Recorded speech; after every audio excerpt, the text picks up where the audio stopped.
édition bi nga xamante ne moom mooy 2018 yu passé yi am na loo xamante ne dañ ko ci doon faral di gis muy le ministre Youssou Ndour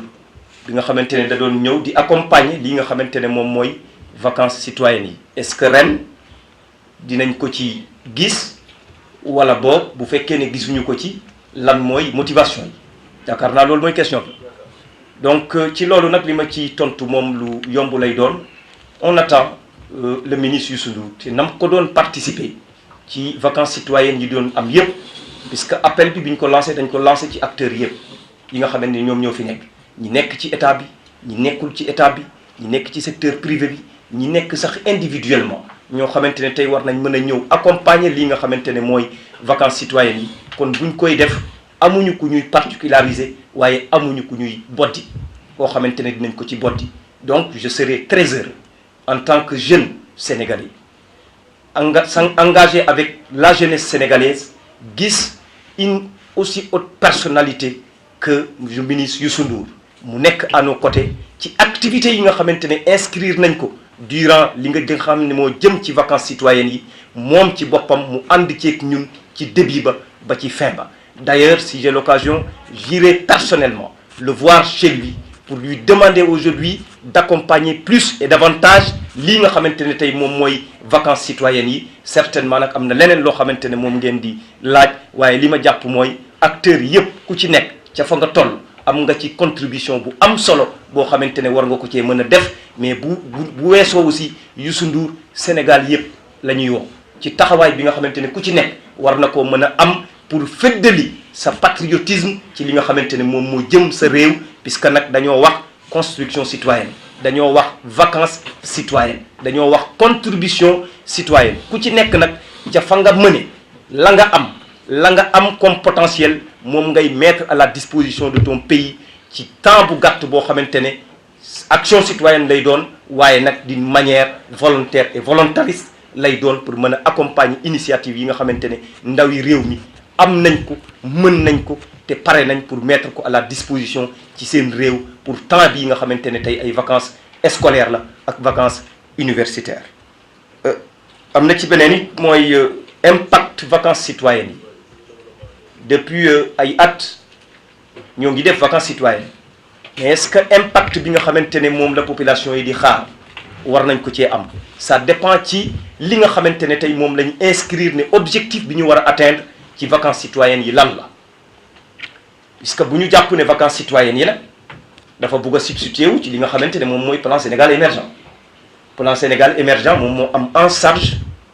ci secteur yi nga xamante ne ñoom ñoo ci nekk taxawaay bi nga xamante ne moom la ñu war a inscrire pour développement économique et social ci suñu réew. Vacances citoyennes yi activité la bu dugg ci biir programme national bi nga xamante ne d'ailleurs bi ma yegsee ñu dénk ñu li nga xamante ne mooy construction citoyenne ma jàpp ne construction citoyenne bu nekkee élément ci triptyque bi nga xamante ne tey moom moo tënk ministère bi ñu dénk muy jeunesse citoyenneté ak volontariat kon citoyenneté boobu war naa am contenu war naa am taxawaay pour mu am taxawaay nag dafa war a lalu ci loo xamante ne moom mooy un programme national ci biir programme national boobu nga xamante ne tey mes services bi ma leen engagé élaboré nañ ko def ko de telle sorte que ça soit un programme annuel. D'ailleurs nous avons un programme triennal boo xamante ne tey moom moo jëm ci wàllum construction citoyenne vacances citoyennes activité la ci biir programme national bu construction citoyenne di indi touche boo xamante ne tey mooy nit ki ni nga war a nekkee ci sa biir réew lan moo war a nekk sa contribution jëmee ko d'abord ci li nga xamante ne mooy civilité nga xamante ne tey mooy civisme yi nga xamante ne moom mooy solidarité lan mooy contribution kenn ku nekk ci ñun puisque nag dinaa leen fàttali yéen ñii nga xamante ne yéen ay ndaw yi réew mi que président de la République la plus haute autorité la très haute autorité autant pour moi bu demee ba am confiance considération jàpp ne li nga xamante ne moom mooy tabaxaat suñuy jikko delluwaat ca la nga xamante ne moom la suñu maam yi bàyyee woon muy jikko ju rafet dëkkin bu rafet muy jom di fulla di fayda di kersa bi nga xamante ne nag bu fekkee dëgg rek lañ bëgg a wax jamono yi ñu toll nii ça se pose avec beaucoup d'acuité dans notre pays bu nekkee ne président boobu moom moo tànn dugal ko ci nomenclature gouvernement ne dañoo war a tabaxaat jikko yi waaye nag ki ma koy dénk yéen ñii ma jàkkaar lool ndaw ñi laa koy dénk pour ñu reconstruiraat li nga xamante ne mooy la citoyenneté de la nation. C'est pas seulement reconstruire la citoyenneté des jeunes, c'est reconstruire la citoyenneté de toute la nation. bu ko dénkee ndaw ñi jàpp naa ne considération boobu ñun ndaw ñi war nañ nekk à la hauteur des attentes taxawaay bi nga xamante ne tey war nañ fexe ba réew mi mu lalu ci jikko yoo xamante ne bépp programme booy jël di ko ci adossé mu nekk le programme pour l'émergence de notre pays ci ay jikko yu rafet lay lalu pour ñu mën a yegg fi nga xamante ne ñun ñëpp foofu lañ yaakaar ne foofu la ñu war a yegg muy émergence d'ici 2035 kon jàpp naa ne programme boobu buñ koy def ci biir réew mi tabaxaat ay jikko ku ci nekk la nga moomal sa bopp nga am loo xamante ne da nga koy yëkkati ne dama koy mettre à la disposition de mon pays sans en attendre rien d'une manière volontaire jàpp naa ne loolu bu amul impact ci suñu réew ah gëm naa ne programme yu bare bari kon du ñu am impact loolu mooy li nga xamante ne moom la ñuy xaar ci suñu ndawi réew mi ci loolu nag am na ci ay activités yoo xamante ne naturellement dina impacter ci dundu askan bi te suñu vocation première duñu ko rater duñu ko bàyyi puisque suñu vocation première en tant que ministère de la jeunesse mooy la promotion de la jeunesse promotion ndaw ñooñu mooy ca xalaat ba ca nañuy élaborer ba noonu la ñuy mettre en œuvre ba noonu la ñuy évaluer li nga xamante ne mooy politique publique yi nañ fexe ba ndawi réew mi ñu mën leen positionner ci biir au cœur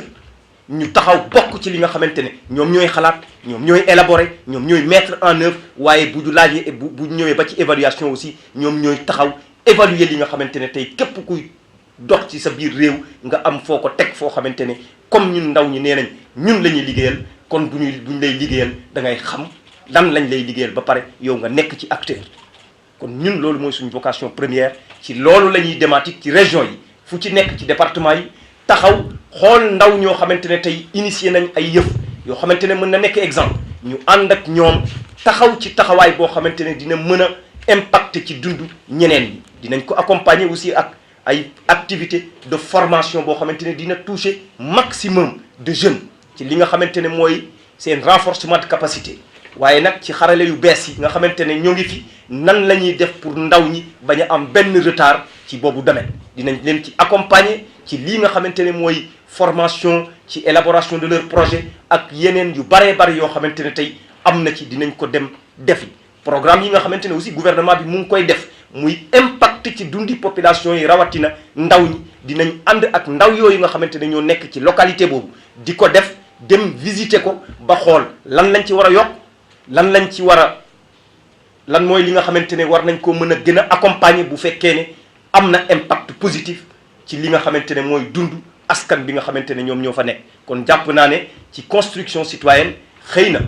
yi nga xamante ne ñu ngi doon am di fi amaat am na impact bu réel waaye nag ren moom moo tax ñu bëgg impact bi pour mu gën a ñu gën ko mën a sentir yéen journalistes yi nga xamante ne yéen seen rôle mooy tas xibaar seen rôle mooy informer population bi ñu bëgg yéen ngeen nekk acteur ci vacances citoyennes pour mën a wax population bi li nga xamante ne di ngeen ko gisal seen bopp ci terrain bi li nga xamante ne di ngeen ko fekke ñu koy waxtaanee ak ndaw ñi di ko jëf ak ndaw ñi ngeen xoolal évaluer seen bopp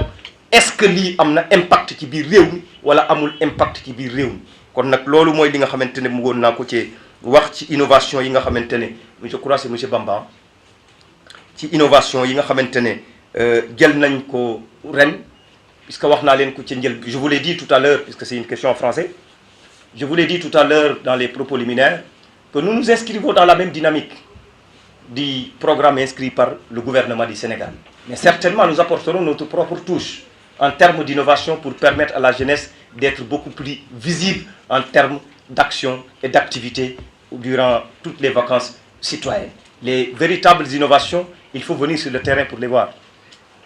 Ce sera sur le terrain qu'on va voir véritablement les innovations. Puisqu'il y a beaucoup d'aspects qui se murmurent, qui se parlent dans les coulisses. Mais sur le terrain, vous allez voir de visu, vous-même, notez, bien noter que véritablement, on a changé de paradigme dans la gestion et la conduite des vacances citoyennes de l'édition 2018. Mais je vous dis concret, c'est sur le terrain.